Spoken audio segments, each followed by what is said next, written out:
Bonjour et bienvenue. Je voudrais m'associer aux paroles d'accueil de Thierry. Vous êtes tous les bienvenus. Je suis heureux de passer ce moment avec vous.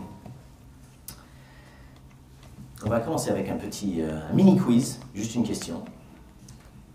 Quelqu'un peut-il identifier cette personne? Vous me dites si vous voulez un indice. Alors, premier indice, 19e siècle. Non. Deuxième indice, pardon?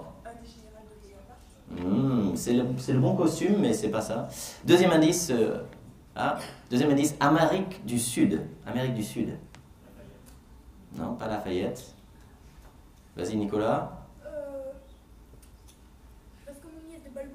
Ah, non, mais je trouve que t'es bien parti. Non. Bon, alors les amis, vous allez apprendre quelque chose aujourd'hui. C'est Simón Bolívar. Simón de Bolívar, c'est El Libertador, le grand libérateur de l'Amérique du Sud, notamment les Vénézuéliens, qui étaient sous domination espagnole et qui devaient donc, qui souhaitaient être libres. Et en 1821, notamment, il a gagné une grande bataille militaire contre l'armée espagnole. Et donc, c'était la fin de cette domination étrangère. C'était aussi une libération économique. Il a fait l'émancipation des esclaves. Il y a quelques années, j'ai discuté avec une Vénézuélienne qui m'a parlé de Simón Bolívar, je ne connaissais pas à l'époque, qui était attachée à la mémoire de cet homme. En 1999, Hugo Chavez, lui, a proclamé le nouveau nom du Venezuela, la République bolivarienne du Venezuela. Donc ils ont fait une nouvelle constitution en 1999. Simón Bolívar est un héros national pour des Vénézuéliens. Il fait partie de cette histoire dont ils sont fiers parce qu'il est venu apporter une libération, parce qu'il est venu faire un changement politique qui a eu un grand impact sur le pays. Et je pense que ça fait partie des choses un peu humaines d'avoir envie de voir des libérations, d'avoir envie d'un libérateur. Dans un sens, on regarde autour de soi et on voit pas mal d'injustices. On voit des inégalités, on voit de la pauvreté, on voit des souffrances. Et on se dit, ça serait super s'il y avait quelqu'un capable de changer cette situation-là, de faire en sorte que, on était plus libre, on était plus égaux, on avait moins de souffrances. Cette semaine, j'ai lu un tweet d'une journaliste gaulliste sur la visite de François Hollande à Colombey-les-Deux-Églises, la tombe du général de Gaulle. Photo de Hollande et les membres de son gouvernement. Et le petit titre, c'était « Des nains et un géant ». Alors, c'est pas très sympa, mais ce que ça trahit, c'est ce rêve d'un libérateur passé. Que ce soit Bolivar, que ce soit De Gaulle, il y a souvent cette idée, il y a eu dans le passé des grands chefs, des personnes qui ont apporté de la vraie libération, et aujourd'hui, ça nous manque. Qu'on ait raison ou pas de croire cela, c'est un sentiment assez répandu, me semble-t-il. On aimerait bien connaître plus de libération. On aimerait bien voir un libérateur agir pour faire du bien à beaucoup de gens. Je vous invite à rouvrir ou garder ouvert vos Bibles, juste revenir une page en arrière. Donc on était à la page 665, là c'est la page 663. Et donc c'est dans Luc chapitre 4 que on a vu une parole de Jésus il y a quelques semaines. Je vais commencer à lire, donc c'est colonne de droite, Luc 4 verset 16. Luc 4 verset 16, je vais commencer à la fin du verset en fait, Luc 4 16. Jésus, il se leva pour faire la lecture dans la synagogue, verset 17, et on lui remit le livre du prophète Ésaïe. Il le déroula et trouva l'endroit où il était écrit « L'Esprit du Seigneur est sur moi, parce qu'il m'a consacré par onction pour annoncer la bonne nouvelle aux pauvres. Il m'a envoyé pour guérir ceux qui ont le cœur brisé, pour proclamer aux prisonniers la délivrance et aux aveugles le recouvrement de la vue, pour renvoyer libres les opprimés, pour proclamer une année de grâce du Seigneur. » Ensuite, il roula le livre, le remit au serviteur et s'assit. Tous ceux qui se trouvaient dans la synagogue avaient les regards fixés sur lui. Alors il commença à leur dire « Aujourd'hui, cette parole de l'Écriture que vous venez d'entendre est accomplie. » à quoi ressemble la libération que Jésus vient apporter? Quelle est la nature de sa libération? Quelle est l'œuvre du libérateur? Quel libérateur est-il? Et comment va-t-il faire pour libérer des gens assez perdus, des pécheurs, des gens injustes, des collabos? Un collecteur d'impôts, à l'époque, c'était un collaborateur avec une puissance étrangère dominatrice, qui travaillait pour les Romains, qui étaient là en tant qu'armée un peu d'occupation, et qui prenait de l'argent des habitants de Jérusalem, des environs, etc., pour le donner à leur maître étranger, aux Romains. Quelle libération pour ces gens-là? Quelle libération pour des personnes religieuses, des personnes pratiquantes et sérieuses qui, jamais de la vie, seraient collaborateurs? Cette semaine, en méditant ce texte, j'ai un peu eu cette réflexion que pour la plupart d'entre nous, on est peut-être plus proche des experts en loi, les spécialistes et les pharisiens, que des collecteurs d'impôts. Je ne sais pas, peut-être que je me trompe pour vous, mais il me semble, quand je vous regarde, je vois des gens sérieux, des gens respectables, des gens qui font le bien, qui ne seraient pas dans une logique de faire quelque chose de clairement mauvais juste pour gagner de l'argent.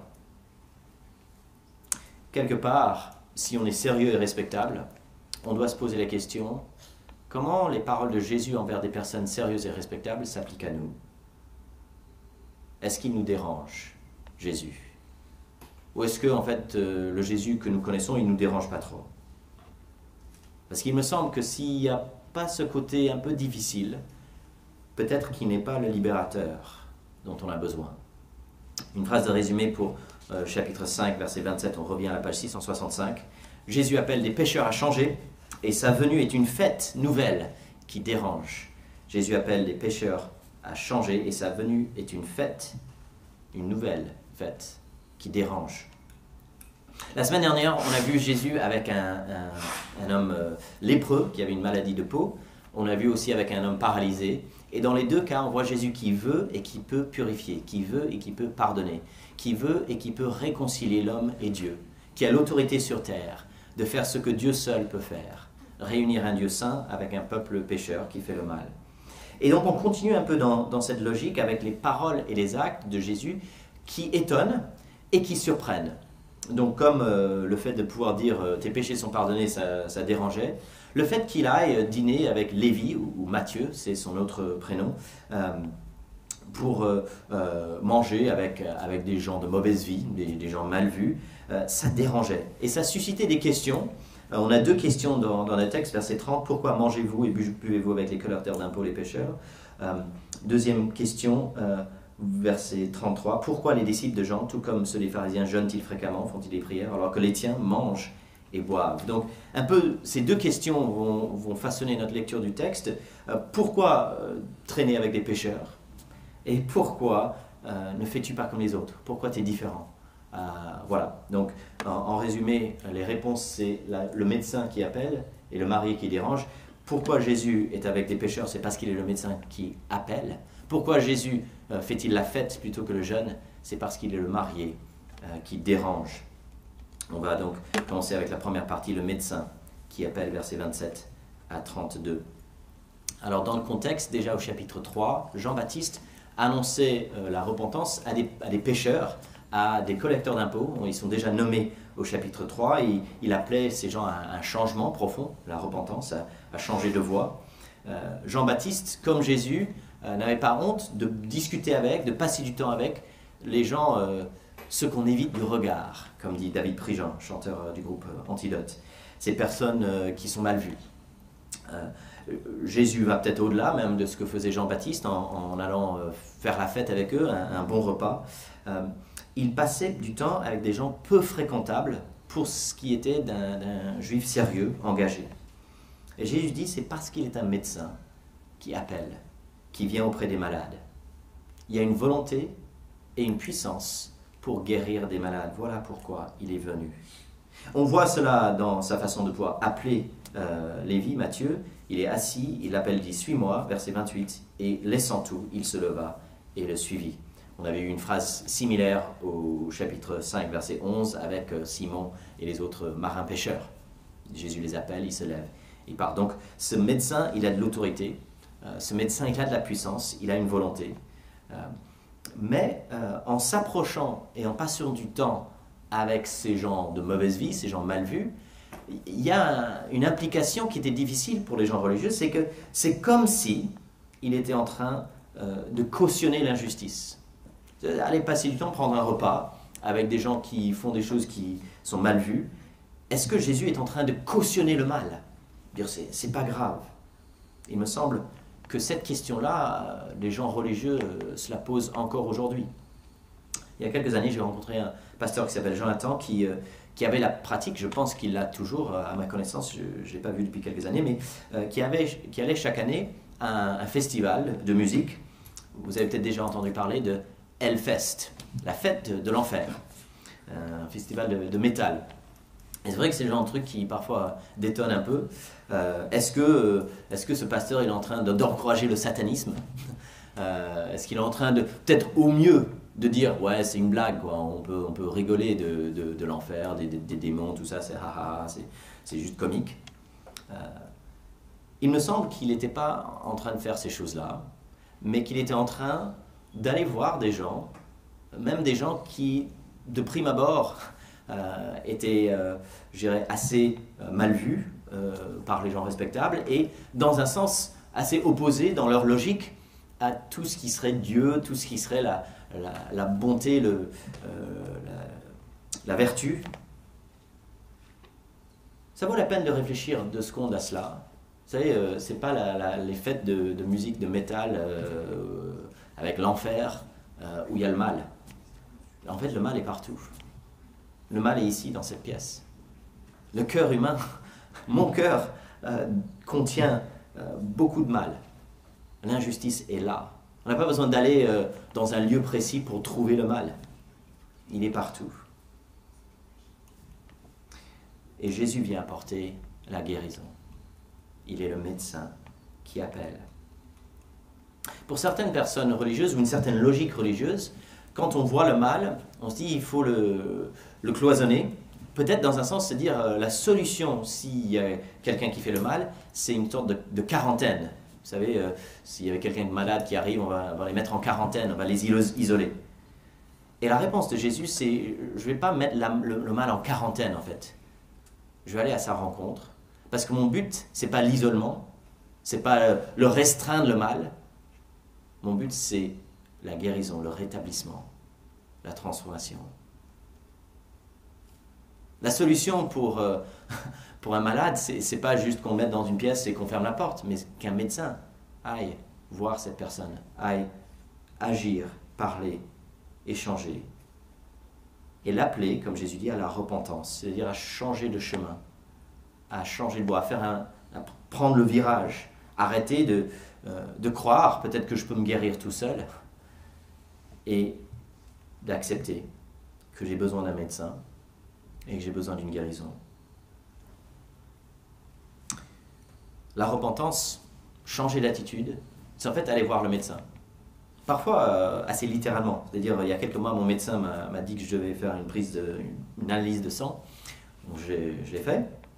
J'ai pu déchiffrer un peu la feuille qu'ils m'ont donnée au laboratoire et clairement je suis en dehors des normes, etc. pour mon âge, pour mon taux de cholestérol. Mais est-ce que j'ai pris rendez-vous avec le médecin pour faire l'analyse et échanger? Non. Je remets à demain, au calendrier grec, je ne sais pas, à un autre moment, le fait d'aller voir le médecin pour aborder le sujet, ce qu'il m'avait demandé maintenant il y a 6 mois je crois. Parce qu'en fait, je ne veux pas me repentir. Je ne veux pas aller voir le médecin. Ça me casse les pieds. Et puis peut-être il va me dire j'ai plus le droit de manger les croissants, je ne sais pas. Et on est exactement dans la logique de celui qui ne veut pas se repentir. En fait. Je ne veux pas aller voir le médecin. Je n'ai pas envie de ça. Mais quand je m'arrête et je réfléchis 2 secondes, le médecin, il veut mon bien. En fait, s'il me dit, ben oui, il faudra que tu arrêtes de manger les croissants, c'est pas pour me faire du mal, c'est parce qu'il aimerait bien, il veut m'encourager à faire ce qu'il faut pour pouvoir vivre peut-être jusqu'à 85 et pas mourir à 65 ans d'une crise cardiaque. Il n'est pas en train de me faire du mal. Il veut mon bien. Et est-ce que je suis prêt à me repentir pour recevoir des bonnes choses, en fait? Jésus-Christ est venu appeler les pécheurs à la repentance. Et la repentance, c'est toujours bienfaisant. Malgré cela, mon cœur est résistant. Et Jésus nous interpelle. Chaque cœur humain résistant doit entendre cet appel. Êtes-vous prêt à accepter le diagnostic du médecin qui appelle? Êtes-vous prêt à accepter que vous avez peut-être besoin de ce médecin et ne pas dire non, tout va bien. Tout va bien, merci, je n'ai pas besoin d'un médecin, moi ça va. Depuis 2 millénaires, inlassablement, il y a un médecin qui appelle, qui dit viens, prends un virage et je suis là pour guérir. Il le fait avec autorité parce qu'il est Dieu le Fils. Il le fait avec la capacité de mettre en œuvre un changement profond. Écoutons-le. Le médecin qui appelle, deuxièmement, le marié qui dérange. Le médecin qui appelle, le marié qui dérange. Alors, avant d'aborder en fait les versets 33 à 39, je vous propose juste un petit zoom sur le verset 30. Les pharisiens et leurs spécialistes de la loi murmurèrent et dirent à ses disciples. Alors, le mot qui est utilisé là, c'est le même mot qu'on a entendu dans Nombre 14, dans la version grecque de l'Ancien Testament. Murmurer contre Dieu, rouspéter contre Dieu, voilà, ce peuple d'Israël qui dit non Dieu tu nous embêtes, voilà, c'est cette même logique d'Israël dans le désert, pester contre Dieu, ne pas être d'accord et dire voilà, c'est pas juste, c'est pas bon. Et dans cette résistance de ces hommes religieux, il y avait une opposition à ceux qui font la fête, à ceux qui mangent et qui boivent. Alors que c'est le moment de jeûner, n'est-ce pas? Alors pourquoi à l'époque les gens pensaient qu'il fallait jeûner? Il y avait une sorte un consensus parmi des juifs pratiquants et engagés au 1er siècle que les choses allaient mal. Il y avait de la corruption, il y avait une domination étrangère, il y avait peu de zèle pour le Dieu vivant, il y avait beaucoup de choses qui n'allaient pas, et donc si vous étiez quelqu'un de sérieux, si vous étiez quelqu'un d'engagé dans la foi, vous croyez que le jeûne c'était la chose à faire parce que ça montrait un côté deuil, pour dire on est triste qu'il y a de la corruption, que les choses se passent mal, mais aussi un désir de dire Dieu c'est toi qui peux apporter la solution, on a besoin de ton intervention. Donc un jeûne exprimait tristesse, mais aussi un d'appel à Dieu et son intervention. Jésus, lui, dit non, c'est le moment des noces, en fait, c'est le moment de la fête, c'est le moment du marié. Alors c'est un tout petit peu indirect, mais il me semble que ce n'est pas si indirect que ça. Il s'identifie lui au marié, et il prend sur lui ce concept et cette image de celui qui est attendu, et que lorsqu'il arrive, c'est la fête. C'est le moment. La tradition à l'époque, c'était que les gens se mettaient ensemble, et puis quand le marié arrivait, c'était la fête qui était lancée. Et dans l'Ancien Testament, c'est une des images pour le roi promis, pour le Messie, pour celui qui viendra mettre les choses en ordre. On peut voir cette idée du marié comme le roi messianique dans le psaume 45, si vous le lire à notre moment. Jésus affirme être celui qui change la donne, qui fait que c'est plus le temps de jeûne, mais le temps de la fête. Et puis il enchaîne avec, alors Luc dit une parabole, c'est des images, l'image d'un tissu, l'image du vin, et la portée de ces deux images, c'est la même, c'est le neuf et l'ancien ne se mélangent pas. Si on mélange le neuf et l'ancien, les deux vont se déchirer ou les deux vont être gâchés, perdus. Et donc, attention à ne pas mélanger le neuf et l'ancien, avec cet avertissement au verset 39 que ceux qui connaissent l'ancien vont peut-être préférer l'ancien. Et la nouveauté aura du mal à s'implanter juste par la préférence de ce qui est ancien, de ce qui est connu, de ce qui est meilleur du point de vue de ceux qui le connaissent. Il me semble avec ce côté qui dérange, avec ce Jésus qui annonce la fête alors que les gens sérieux sont plutôt dans une logique de deuil, on peut voir comment une religion, un aspect d'être respectable et sérieux, peut être un obstacle à une vraie confiance en Christ. Si je suis convaincu d'être du côté des gens sérieux, d'être du côté des gens engagés et respectables, du bon côté, eh bien je serai assez naturellement fermé quant à la nouveauté. Et il me semble que Jésus ici interpelle ces hommes qui étaient convaincus d'être engagés, de dire, et si c'était lui, le marié? Et si c'était lui qui change la donne, qui apporte une nouveauté, qui fait que maintenant, c'est le temps de la fête? Est-ce que ça nous arrive, à nous, que notre religion soit un obstacle, en fait, à une réalité de vie avec Jésus? Est-ce que ça nous arrive de prendre ce qui nous permet, nous, de croire qu'on est des gens bien, sérieux, respectables, et que ces choses-là qui nous rassurent quelque part soient un obstacle à la nouveauté que Jésus apporte? Il y a quelques mois, je discutais avec un homme qui habite Paris et qui m'a dit qu'il est chrétien, qu'il croit en Christ. On a échangé un peu. Est-ce qu'il allait à l'église? Est-ce que ça lui arrivait de lire la Bible? Est-ce que ça lui arrivait de prier, de parler à Jésus?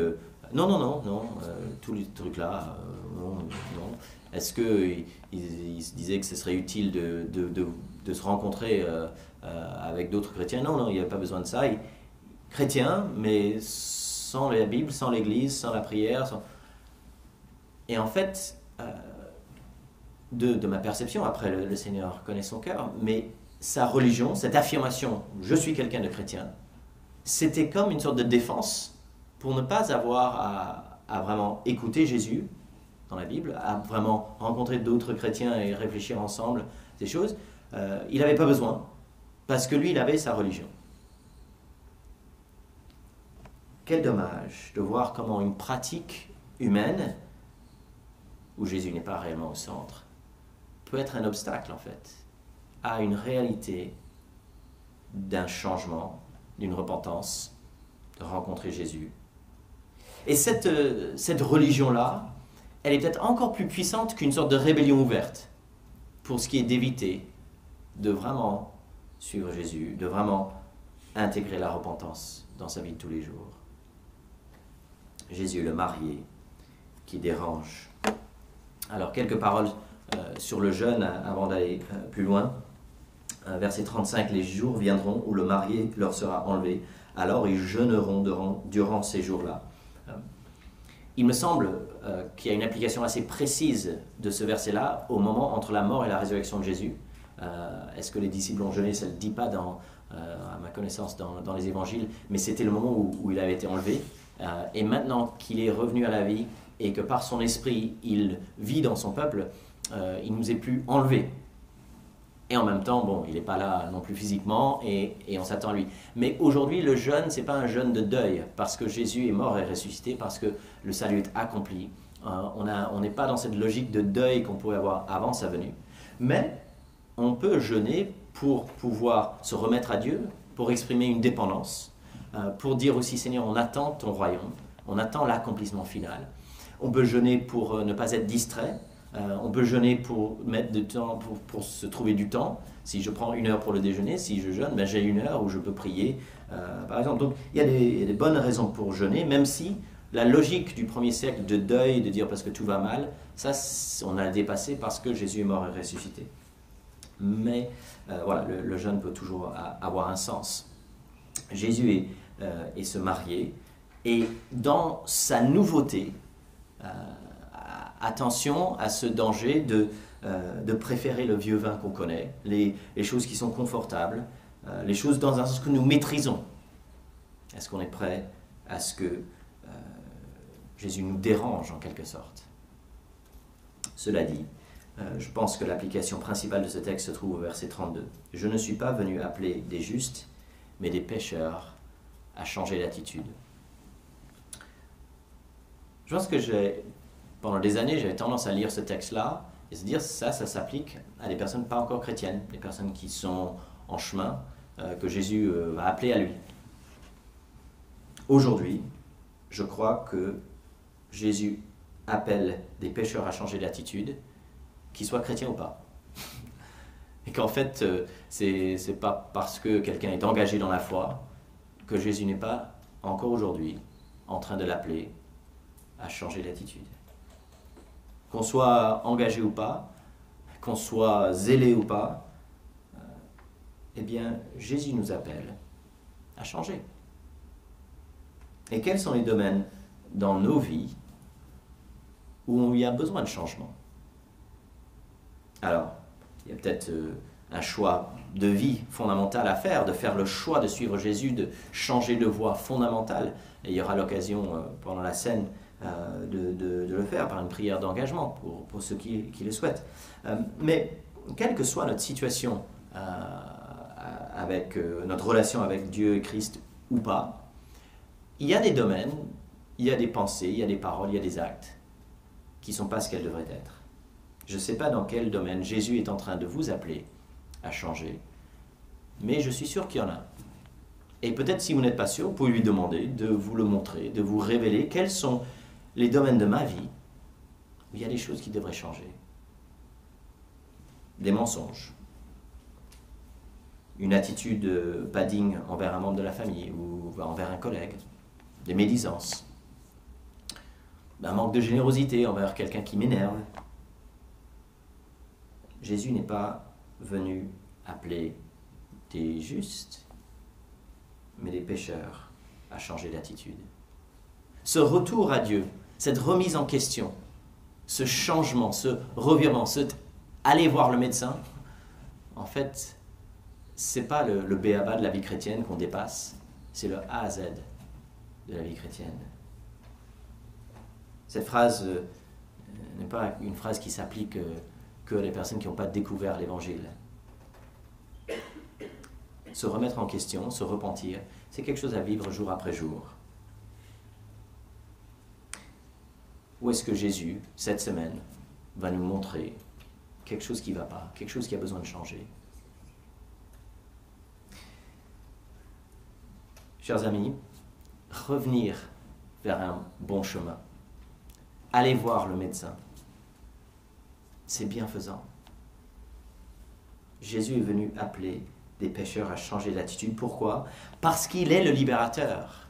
Et parce que revenir vers lui, venir à lui en tant que médecin, c'est ce qui nous permet de connaître la libération. C'est le chemin, en fait, par lequel il opère cette guérison profonde dans nos cœurs. Jésus est le médecin qui appelle. Il est le marié qui dérange. Prions ensemble. Seigneur Jésus, nous avons besoin de ton esprit, nous avons besoin